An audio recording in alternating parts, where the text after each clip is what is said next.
At syempre, dahil usapang gasolina pa rin, no, siguro it's about time na tumingin din tayo sa iba pang klase ng transportation, na mode of transportation. No? Ito yung EV, MC. Ngayon, alam ko na, ang dami nagsasabi, marami na sumubok niyan, pero hindi nagtagumpay. Ngayon, meron lumapit sa atin na kumpanya at nangako sila, no, yung accessibility, kasi battery swapping to eh. Oo. Yung accessibility ng battery swapping, sisiguraduhin nila na marami.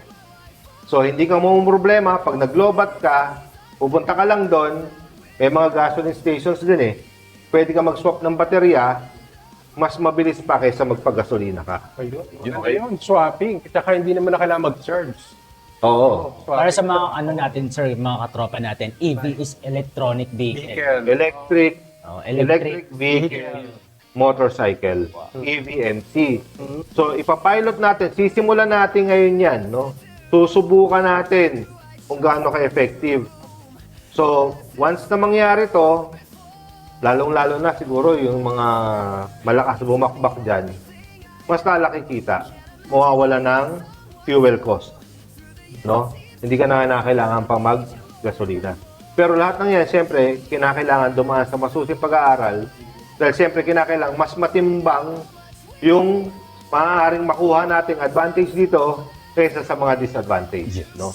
So lahat yan, masusi natin pinag-aaralan kung may effective ito para sa inyo. So, Alam ko, Sir Wayne, may nabalitaan ako about sa EV eh. Itong EV na to, kailangan natin i-consulta mabuti yung mga specs and yung mga ano niya yan.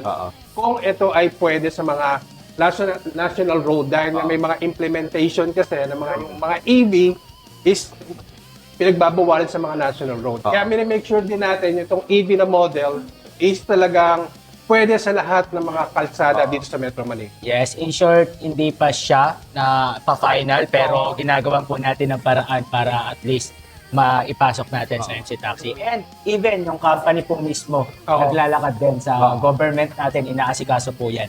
Nakikipag-ugnayan sila para mapabilis din yung proseso. Dahil mas napapanahon na rin. At mas kailangan din ng mga, hindi lang MC Taxi, even the deliveries.